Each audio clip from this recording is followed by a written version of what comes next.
ভাবুন তো, যদি আজ আপনি জানতে পারেন যে যে দুনিয়া আপনাকে সারা রাত জাগিয়ে রেখেছে তার সাথে বাস্তবতার কোনো সম্পর্ক নেই, যদি আপনি বুঝতে পারেন যে আপনার বেশিরভাগ দুশ্চিন্তা ভবিষ্যতের নয় বরং ভবিষ্যতের কল্পনায় লুকিয়ে আছে, এবং যদি কোনো জ্ঞানী ব্যক্তি আপনাকে বলেন যে যা ঘটেছে তা ঘটতে দিন, যা কিছু বদলানো দরকার সময় তা বদলে দেবে, দুশ্চিন্তার দিকে না তাকিয়ে শুধু নিজের দিকে তাকান, তাহলে কি আপনার জীবন বদলে যাবে? আজকের গল্পটি সেই গোপন রহস্যের দরজা খুলে দেবে। এটি শুধু একটি অনুপ্রেরণামূলক গল্পই নয়, এটি এমন এক দিব্য দৃষ্টি যা মনকে ভেতর থেকে শান্ত করে। অষ্টাবক্র বলেন যে মানুষ তার কল্পনার দ্বারা আবদ্ধ, জগতের দ্বারা নয়। একবার এক কৌতূহলী ব্যক্তি জিজ্ঞাসা করেন, গুরুদেব, আমার মন সবসময় কোনো না কোনো দুশ্চিন্তায় ডুবে থাকে। কখনো আমি আমার পরিবার থেকে চিন্তা করি, কখনো টাকা নিয়ে, কখনো আমার ভবিষ্যৎ নিয়ে, কখনো আমার সম্মান নিয়ে। আমি কিভাবে শান্তি খুঁজে পাবো? মহর্ষি অষ্টাবক্র হাসলেন। তিনি সাথে সাথে উত্তর দিলেন না। তিনি কয়েক মুহূর্ত নীরব থাকলেন, তারপর বললেন, যে নদীর জল নিজের থেকেই বয়ে চলে তাকে কি হাত দিয়ে ঠেলে সামনে এগিয়ে দেওয়া যায়? জিজ্ঞাসু উত্তর দিলেন, না গুরুদেব। অষ্টাবক্র বলেন, তাহলে তুমি জীবনকে জোর করে এগিয়ে নিয়ে যাওয়ার চেষ্টা করছো কেন? একথা শুনে লোকটি চুপ হয়ে গেলেন। মহর্ষি বলতে লাগলেন, তোমার সবচেয়ে বড় ভুল হলো তুমি প্রতিটি ঘটনা ঘটার আগেই তার ফলাফল ঠিক করে ফেলো। যখন ফলাফলটা সেভাবে হয় না তখন দুশ্চিন্তা দেখা দেয়। তিনি একটি শুকনো পাতা তুলে নিলেন। হালকা বাতাস বইছিল, পাতাটি নিজের থেকেই উড়তে শুরু করলো। অষ্টাবক্র বলল, দেখো, এই পাতাটি বাতাসের বিরুদ্ধে লড়ছে না, তাই এটি কোনো কষ্ট অনুভব করছে না। কিন্তু মানুষ প্রতিটি পরিস্থিতির সঙ্গেই সংগ্রাম করে, তাই তার মন ক্লান্ত হয়ে পড়ে। জিজ্ঞাসা করলেন, এর মানে কি আমাদের কিছু করতে হবে?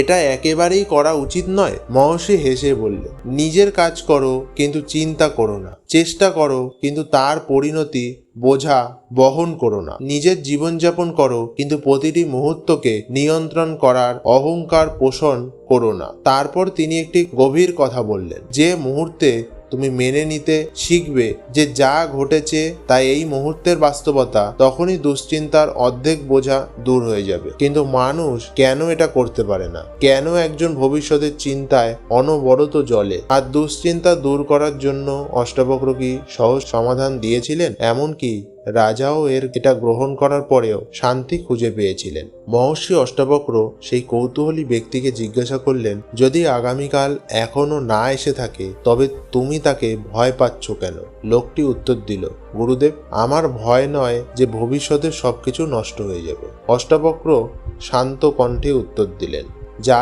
এখনো অস্তিত্বে আসেনি তা তোমার কাছ থেকে বর্তমানের আনন্দ কেড়ে নিয়েছে। ভেবে দেখো এটা কত বড় পরিহাস। তিনি আবারও বললেন, উদ্বেগ বর্তমানে কখনো থাকে না, বর্তমানকে কেবল অনুভব করা যায়। উদ্বেগ সবসময় এমন এক ভবিষ্যৎ নিয়ে যা এখনো তৈরি হয়নি। তারপর তিনি একটি উদাহরণ দিলেন, ধরো একজন কৃষক বীজ বুনেছে এবং তারপর সেগুলো অঙ্কুরিত হয়েছে কিনা তা দেখার জন্য প্রতিদিন মাটি খুঁড়তে শুরু করেন। তিনি কি ফসল পাবেন? কৌতূহলী ব্যক্তিটি উত্তর দিলেন, না গুরুদেব, এমনটা করলেই বীজটাই নষ্ট হয়ে যাবে। অষ্টাবক্র বললেন, মানুষ তাদের জীবন নিজে এটাই করে। নিজের কাজ শেষ করার পরেও তারা ফলাফল দেখার জন্য অপেক্ষা করতে থাকে। এই অধৈর্যই উদ্বেগের রূপ নেয়। তিনি আবারও ব্যাখ্যা করলেন, প্রকৃতির প্রতিটি কাজ তার নিজের সময়েই ঘটে। সূর্যোদয় কখনো তার সময়ের আগে হয় না, চাঁদের আগে ফুল ফোটে না, বৃষ্টি তার নিজের সময়ই আসে। তাহলে মানুষ কেন চায় যে তার প্রতিটি ইচ্ছা ঠিক সেই মুহূর্তেই পূরণ হোক? কৌতূহলী ব্যক্তিটি এমন মনোযোগ দিয়ে শুনছিল, অষ্টাবক্র বলল, তোমার অস্থিরতার কারণ পরিস্থিতি নয় বরং তোমার প্রত্যাশা। যেখানে প্রত্যাশা কম থাকে মন হালকা থাকে, যেখানে দুঃখের ভারসাম্যের উপর দখল থাকে সেখানেই মন হালকা থাকে, যেখানে যন্ত্রণার জন্ম হয় সেখানেই তা শক্তিশালী হয়ে ওঠে। কিছুক্ষণ নীরবতা বিরাজ করলো। তারপর মহর্ষি বললেন, জীবনকে নিয়ন্ত্রণ করার চেষ্টা করো না, নিজেকে বোঝার চেষ্টা করো। বাইরের জগৎ বদলাতে থাকবে, কিন্তু যে নিজের ভেতরে স্থির হয় সেই পরিস্থিতিকে বিচলিত করতে পারে না। তিনি গভীর একটি কথা বললেন, যদি তুমি নদীতে ভাসমান পাতার মতো শান্ত থাকো, তবে জীবন তোমাকে সেখানে নিয়ে যাবে যেখানে তোমার পৌঁছানো উচিত। কিন্তু যদি তুমি প্রতিটি ঢেউয়ের বিরুদ্ধে লড়াই করো, তবে তুমি কেবল ক্লান্তই হবে। প্রথমবারের মতন সেই অনুসন্ধিৎসু মানুষটির চোখে শান্তি দেখা গেল। সে বুঝতে শুরু করলো যে তার সবচেয়ে বড় শত্রু কোনো ব্যক্তি নয়, বরং তার নিজেরই চঞ্চল মন। কিন্তু তারপর সে মহর্ষিকে আরেকটি প্রশ্ন করল, জীবনে যদি হঠাৎ দুঃখ, ক্ষতি এবং ব্যর্থতা আসে, তবে কিভাবে মনকে শান্ত রাখা যায়? সেই সময়ও কি চিন্তা না করা কি ঠিক? এটাই কি সম্ভব? মহর্ষি অষ্টবক্র হাসলেন। তিনি উত্তর দিলেন, এটাই ছিল পুরো গল্পের সবচেয়ে বড় রহস্য। কৌতূহলী ব্যক্তিটি বিনয়ের সাথে আমি গুরুদেবকে জিজ্ঞাসা করেছিলাম, আমার জীবন সবকিছু কখন থেকে ভুল হতে শুরু করলো? হাল ছেড়ে দাও, তোমার কঠোর পরিশ্রমের ফল মিলছে না এবং চারিদিকে অন্ধকার ছেয়ে আছে। মন যখন ভারাক্রান্ত মনে হয়, তখন তাকে কিভাবে শান্ত রাখা যায়? মহর্ষি অষ্টবক্র তার দিকে করুণার দৃষ্টিতে তাকিয়ে বলল, এই সেই মুহূর্ত যেখানে সাধারণ মানুষ এবং বোধিপ্রাপ্ত মানুষের পথ বিভক্ত হয়ে যায়। তিনি আরো বললেন, পরিস্থিতি অনুকূলে থাকলে শান্ত থাকার কোনো বড় ব্যাপার নয়। আসলে পরীক্ষা তখনই আসে যখন জীবন তোমার ইচ্ছার বিরুদ্ধে হয়। কয়েক মুহূর্তের জন্য নীরবতা নেমে এলো। তারপর মহর্ষি মাটি থেকে একটি ছোট্ট পাথর তুলে জিজ্ঞাসা করলো, আমি যদি এই পাথরটি আকাশের দিকে ছুড়ে দিই, তবে কি এটা সেখানেই থেমে যাবে? কৌতূহলী লোকটি বলল, না গুরুদেব, এটা আবার নিচে নেমে আসবে। অষ্টবক্র হেসে বলল, ঠিক তেমনই সুখ দুঃখ চিরস্থায়ী নয়। যা ওপরে উঠেছে তা নিচে নামবে, যা নিচে আছে তা একদিন ওপরে উঠবে। পরিবর্তনই জগতের নিয়ম, কিন্তু মানুষ এটি ভুল করে। সে এই দুটি জিনিসকে চিরস্থায়ী বলে মনে করে। এই ভ্রান্তি তার মনকে ভেঙে দেয়। ঋষি বললেন, যখন কঠিন সময় আসবে, নিজেকে শুধু একটি প্রশ্ন করো, এটাও কি চিরকাল একই রকম থাকবে? উত্তর হবে না।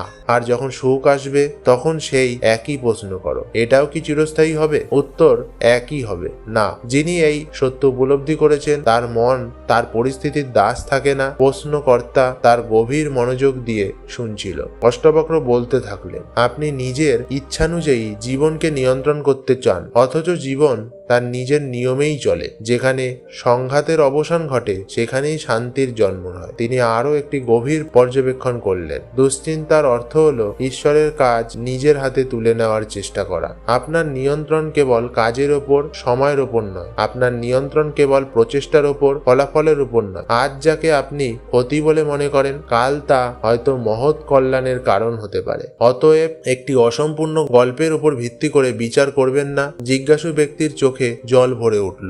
তিনি বললেন, গুরুদেব, এখন আমি বুঝতে পারছি যে আমি জীবনের কাছে নয়, বরং আমার নিজের কল্পনার কাছে হারছিলাম। ঋষি স্নেহ ভরে বলল, যেদিন তুমি বর্তমানকে মেনে নেবে, সেদিন ভবিষ্যতের ভয় আপনা আপনি দূর হতে শুরু করবে। কিন্তু একটি শেষ রহস্য রয়ে গেল, দুশ্চিন্তা ছাড়া কি সফল জীবনযাপন করা সম্ভব? আর মনকে সম্পূর্ণরূপে শান্ত করার জন্য অষ্টবক্র কোনো চূড়ান্ত সূত্রটি দিয়েছিল? জিজ্ঞাসু লোকটি মহর্ষি অষ্টবক্রের চরণে মাথা নত করে জিজ্ঞাসা করলেন, গুরুদেব, আমি যদি দুশ্চিন্তা ছেড়ে দিই, তাহলে কি আমি আমার কর্তব্য অবহেলা করব না? চিন্তাহীনতা কি অলসতা নয়? মহর্ষি অষ্টবক্র মৃদুস্বরে হেসে বললেন, এটাই সবচেয়ে বড় ভ্রান্তি। দুশ্চিন্তা এবং দায়িত্ব এক নয়। একজন দায়িত্বশীল ব্যক্তি কাজ করে, কিন্তু একজন দুশ্চিন্তাগ্রস্ত ব্যক্তি কাজ করার আগেই তার শক্তি হারিয়ে ফেলে। তিনি আবারও বললেন, একজন মাঝি নদী পার হতে চাইলে বৈঠা চালায়, কিন্তু যদি সে ক্রমাগত নৌকাডুবির ভয়ে উদ্বিগ্ন থাকে, তবে তার হাত পা কেঁপে উঠবে এবং সেই ভয় তার সবচেয়ে বড় বাধা হয়ে দাঁড়াবে। কৌতূহলী লোকটি মনোযোগ দিয়ে শুনছিল। মহর্ষি বললেন, তোমার মন ক্রমাগত তিনটি দিকে বিচলন করে, অতীতের জন্য অনুশোচনা, ভবিষ্যতের জন্য ভয়, বর্তমানের প্রতি আসক্তি। এই তিনটি বিষয়ই মনকে অস্থির রাখে। তারপর তিনি জিজ্ঞাসা করলেন, এই মুহূর্তে তোমার কি দুঃখ? জিজ্ঞাসু লোকটি কয়েক মুহূর্ত ভাবলো। তারপর সে বলল, এই মুহূর্তে কোনো দুধ দহনকারী নাই। ঋষি বলল, এটাই সত্য। বেশিরভাগ দুঃখই সেই মুহূর্তে ঘটে না। এটা কেবলই কল্পনার ফসল। আমার মধ্যেই আছে। হৃদয়ের দিকে নির্দেশ করে তিনি বলল, মনকে বাইরে ছুতে দিও না, এর পর্যবেক্ষক হও। যখন রাগ আসে, তাকে পর্যবেক্ষণ করো। যখন ভয় আসে, তাকে পর্যবেক্ষণ করো। জিজ্ঞাসু ব্যক্তি জিজ্ঞাসা করলেন, শুধু পর্যবেক্ষণ করলেই কি দুশ্চিন্তা শেষ হয়ে যাবে? মহর্ষি বলল, যে অন্ধকারের উপর প্রদীপের আলো পড়ে তা চিরস্থায়ী হতে পারে না। একইভাবে যে দুশ্চিন্তাকে তুমি সচেতনভাবে পর্যবেক্ষণ করো তার শক্তি ধীরে ধীরে কমে যেতে শুরু করে। দুশ্চিন্তার সাথে লড়াই করো না, তাকে চেনো। চিন্তা আসে আর যায়, আবেগ জাগে আর শান্ত হয়, পরিস্থিতি বদলাতে থাকে, কিন্তু যিনি এই সবকিছুর সাক্ষী তিনি কখনো বদলান না। তখন অষ্টাবক্র একটি গভীর বাক্য বললেন, যা হওয়ার তা হতে দাও, যা করার তা সম্পূর্ণ নিষ্ঠার সাথে করো, যা ঘটে তা মেনে নাও, আর তুমি আসলে কে তা কখনো ভুলো না। এই অনুসন্ধিৎসু মানুষটির মুখ আগের মতো আর রইল না। যেখানে আগে অস্থিরতা ছিল সেখানে এখন এক গভীর শান্তি নেমে এসেছে। তিনি বুঝতে শুরু করলেন যে জীবনকে জয় করার উপায় পরিস্থিতি বদলানো নয়, বরং নিজেকে জানা। কিন্তু মহর্ষি অবশেষে তিনি এমন এক গোপন কথা প্রকাশ করলেন যা তিনি এই সমগ্র শিক্ষার সারমর্ম বুঝলেন, এবং শুনে এই অনুসন্ধিৎসু মানুষটির জীবন চিরকাল বদলে গেল। অনুসন্ধিৎসু মানুষটি এখন সম্পূর্ণ শান্ত ছিল। প্রথমবারের মতন তার মুখে সন্তুষ্টি ফুটে উঠল। পরজোরে সে তার শেষ প্রশ্নটি করল, গুরুদেব, যদি আমি আপনার সমস্ত শিক্ষাকে একটি মাত্র সূত্রে বেঁধে ফেলি তবে সেটা কি হবে? মহর্ষি অষ্টাবক্র আকাশের দিকে তাকালেন। একটি মৃদু বাতাস বইছিল। তিনি কয়েক মুহূর্তে নীরব থাকলেন। তারপর তিনি বললেন, জীবনকে মেনে নিতে শেখো, কারণ প্রতিরোধ কেবল যন্ত্রণা সৃষ্টি করে আর মেনে নেওয়া শান্তি নিয়ে আসে। তিনি আরো বললেন, যে ব্যক্তি প্রতিটি ঘটনার বিরুদ্ধে লড়াই করা বন্ধ করে দিয়েছে সে আর পরিস্থিতির দাস থাকে না, সে ভেতর থেকে মুক্ত হয়।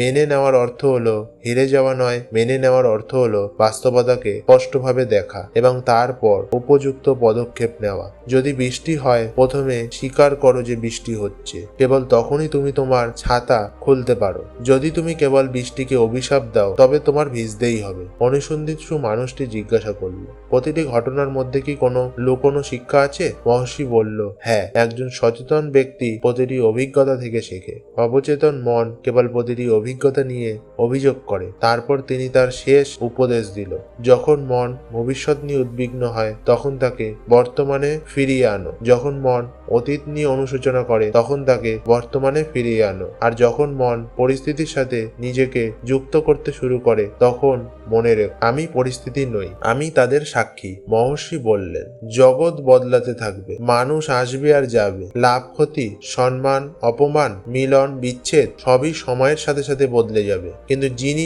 নিজের ভেতরের নীরব সাক্ষীকে চিনতে পেরেছে তার আনন্দ কোনো বাহ্যিক বস্তুর ওপর নির্ভরশীল নয়। কয়েক মুহূর্তের জন্য গভীর নীরবতা বিরাজ করল। অনুসন্ধিৎসু মানুষটির চোখ থেকে অশ্রু গড়িয়ে পড়ল। এবার তা দুঃখের অশ্রু ছিল না, ছিল আত্ম-উপলব্ধি। তিনি মাথা নত করে বলল, গুরুদেব, আজ আমি বুঝতে পেরেছি যে আমার সবচেয়ে বড় সমস্যা পরিস্থিতি ছিল না, বরং সেগুলোকে নিয়ন্ত্রণ করার একগুঁয়েমি ছিল। এখন আমি সম্পূর্ণ নিষ্ঠার সাথে আমার কাজ করব, কিন্তু পরিস্থিতির দুশ্চিন্তা করে নিজেকে পুড়িয়ে ফেলবো না। মহর্ষি অষ্টাবক্র তাকে আশীর্বাদ করে বললেন, মনে রেখো, অতীতকে যেতে দাও, ভবিষ্যতে কি হবে সেই ভবিষ্যৎকে ছেড়ে দাও, সামনে কি আছে সে সম্পর্কে সম্পূর্ণ সচেতন হয়ে বাঁচো এবং যা ঘটেছে তাকে ঈশ্বরের ব্যবস্থা হিসেবে মেনে নাও। এটাই দুশ্চিন্তা থেকে মুক্তি, এটাই মনের শান্তি এবং এটাই প্রকৃত বৈরাগ্য। যদি এই গল্পটি আপনার হৃদয় ছুঁয়ে যায় তবে শুধু এটি শুনবেনই না, আজই একটি সংকল্প করুন, আমি আমার সাধ্যমতো চেষ্টা করব, কিন্তু আমি অপ্রয়োজনীয় দুশ্চিন্তাকে আমার জীবন শাসন করতে দেব না। কারণ দুশ্চিন্তা ভবিষ্যৎকে সুরক্ষিত করে না, এটি আমাদের বর্তমানে শান্তি কেড়ে নেয়। ধন্যবাদ। পরবর্তী অষ্টাবক্রের উপদেশে আবার দেখা হবে।